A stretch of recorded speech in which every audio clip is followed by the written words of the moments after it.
Welcome to AsimCode. Please subscribe to my YouTube channel. In this video, we will learn how to install wifiPassword. For Python, it is a cross-platform CLI tools to get connected. Wi-Fi network password. It gives the password of your connected Wi-Fi's. To install, we can use pip3 install Wi-Fi password.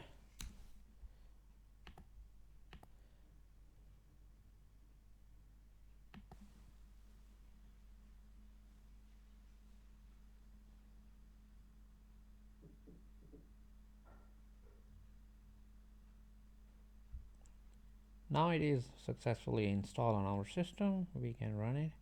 First, I'm just going to clear the screen. You can use wifiPassword and look up its help.